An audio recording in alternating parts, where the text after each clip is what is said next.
자동차 부품 회사 다스를 실제로 소유하면서 회사 자금을 횡령하고 삼성으로부터 거액의 뇌물을 받은 혐의로 재판을 받아왔죠. 전직 대통령 이명박 씨에 대해 대법원이 징역 17년형을 확정했습니다. 이명박 씨는 법치가 무너졌다, 나라의 미래가 걱정된다는 입장을 밝혔습니다. 김광삼 변호사 자리 함께했습니다. 어서 오십시오. 네, 안녕하세요. 네, 징역 17년, 벌금 130억 원, 추징금 57억 8천만 원이 확정됐습니다. 네. 대법원이 이 같은 최종 결론을 내리게 된 근거부터 살펴보죠.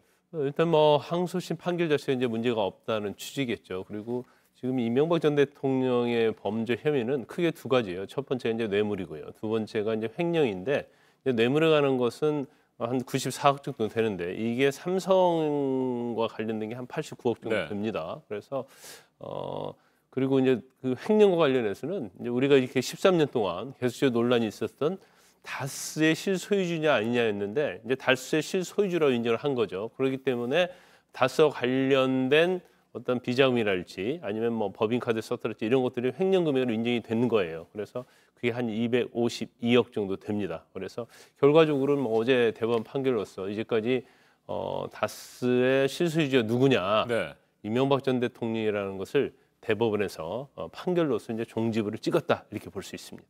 네. 그리고 이제까지 이명박 전 대통령은 다스 자체는 본인이 소유하고 있는 게 아니고 형인 이상은 씨, 그리고 고 처남인 김재정 씨가 갖고 있다고 계속 주장을 했지만, 대법원은 이명박 전 대통령이 설립에도 적극적으로 관여했고, 또 설립 이후에 경영에도 자신의 아들과 같이 관여를 했다는 그런 전체적인 어떤 증거에 의해서 다스가 이명박 씨의 소유다, 이렇게 판결을 한 거죠. 네.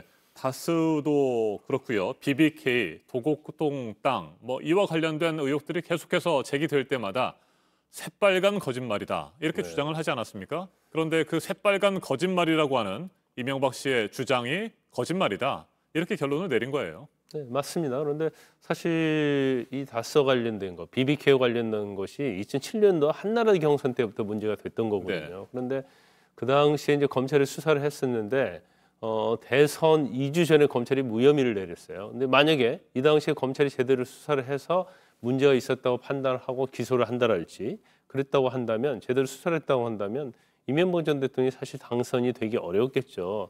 그런데 또 한 번의 기회가 당선이 된 다음에 2008년도 1월에 이제 특검이 시작이 됐거든요. 그래서 그 특검 자체도 사실은 굉장히 좀 부실한 수사였다, 이런 평을 받을 수밖에 없는 거고, 왜냐하면 결론적으로 무혐의를 내렸잖아요. 그런데 나중에 알고 보니까 다스와 관련된 비자금 120억 정도, 이런 것들이 그 당시에 문건이 발견이 됐다는 거예요. 근데 이런 것에 대해서 덮은 게 아니냐.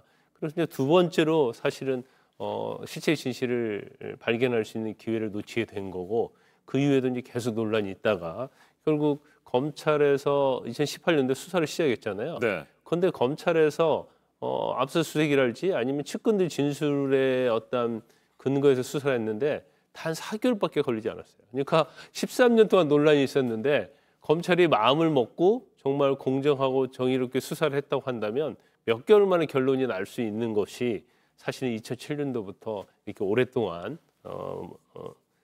다스가 누구의 소유냐에 대해서 상당히 논란이 있었던 거죠. 네. 그런 부분들도 검찰이 국민들로부터 불신을 받고 검찰 개혁이 필요하다, 뭐 이렇든 주장에 설득력을 주는 부분인 것 같아요. 검찰 개혁을 하는 데 있어서 가장 중요한 부분이 일단 정권의 신여 하수인, 그리고 살아있는 권력에 따라서 칼춤을 추는 이런 것에 대해서 비판을 받아왔잖아요. 네. 그게 이제 전형적인 경우가 바로 이명박 전 대통령에 대한 검찰 수사였지 않나 싶습니다. 네. 어제 대법원의 확정 판결이 나온 이후에 이명박 씨 측에서 공식 입장문을 냈습니다. 법치가 무너졌다, 나라의 미래가 걱정된다, 진실은 반드시 밝혀질 것이다, 뭐 이런 의견을 낸 건데, 이런 걸 보면 자신의 과오를 전혀 인정하지 않는 것 같습니다. 지금도. 법치가 무너졌다는 것은 제가 볼 때는 한 경찰이랄지 이제 검찰 수사 네. 과정에서 이제 그런 얘기를 할 수 있다고 봐요. 왜냐하면 수사 과정에 있어서 자기에게 좀 부당한 측면, 이런 걸 문제를 제기할 수 있는데, 우리나라가 사실 법치 국가 아닙니까? 그래서 1심, 2심, 3심까지 다 재판 과정을 거쳤단 말이에요. 그럼 그 과정에서 자기가 억울한 측면을 당연히 주장할 수 있고, 또 변호사 통해서 변론을 할 수 있고, 또 검찰이 제출한 증거에 대해서 반박할 수 있는 기회가 여러 차례 있었잖아요. 이제 그럼에도 불구하고 대법원 판결까지 이제 확정이 난 사안에 대해서 이제 법치주의가 무너졌다 이렇게 말하는 것은 맞지 않는 것 같습니다. 그리고 일부 언론이랄지 아니면 국민들이 요구하는 것처럼 대법원의 판결이 확정이 됐다고 한다면 이제까지 어떤 자기의 잘못, 과오 이런 부분에 대해서 좀 사과를 하는 게 맞지 않나 싶어요. 이제 그럼에도 불구하고 대법원 판결에 확정이 된 것까지 부인하는 것 자체는 어쨌든 간에 전직 대통령을 했던 사람으로서 적절하지 않다 이렇게 봅니다. 네. 그럼에도 불구하고 이씨 측 변호인은 어제 선고가 나온 직후에 재심 또는 법이 허용하는 모든 수단을 통해서 진실이 밝혀지도록 노력하겠다. 이렇게 얘기를 했습니다. 뭐 실제로 뭐 그런 절차들이 진행될 가능성도 있다고 보십니까? 저는 이제 개인적으로 볼 때 이제 정치적 수사다 이렇게 봅니다. 그래서 대법원 판결이 확정됐고요. 또 거기에 관한 증거, 그러니까 유죄 증거로 쓰인 것들이 엄청 많거든요. 그래서 그 중에 설사 뭐 일부에서 뭐 유증이 했다랄지 그런 것이 나온다 할지라도 대법원 판결을 뒤집기는 굉장히 어려울 거예요. 그리고 재심이라는 게 굉장히 까다롭습니다. 왜냐하면 3심까지 재판을 받았는데 그 재판을 다시 뒤집는다는 것 자체는 이제 우리나라 법치주의랄지 이제 법 시스템상 그게 허용하기 어려운 측면이 있거든요. 네. 그래서 재심 사유로 해서 이 대법원 판결을 확정을 어떻게 보면 뒤집으려고 한다면 결과적으로 새로운 증거가 있어야 하는데 그 새로운 증거를 어떻게 찾을 것인가 그거에 대해서는 굉장히 회의적이다 볼 수 있고 재심은 굉장히 어렵다 이렇게 봅니다. 네. 구속 집행정지로 그동안 집에 머물러 왔었는데 이제 다음 주 월요일에 네. 다시 수감이 되는 겁니다. 서울 동부구치소로 일단 가는 것으로 전해지고 있는데 형이 확정됐기 때문에 네. 이제 뭐 미결수가 아니라 기결수 아니겠습니까? 그렇죠. 그렇다고 한다면 교도소로 이관되는 겁니까?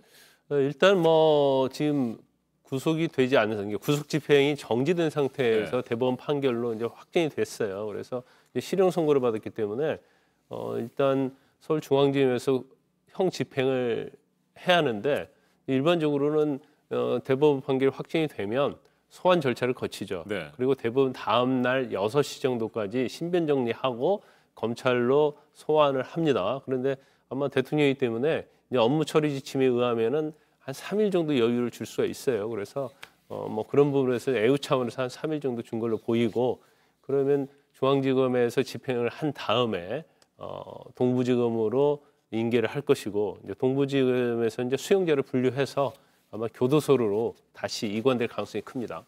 알겠습니다. 오늘 여기까지 듣겠습니다. 김광삼 변호사였습니다. 말씀 잘 들었습니다.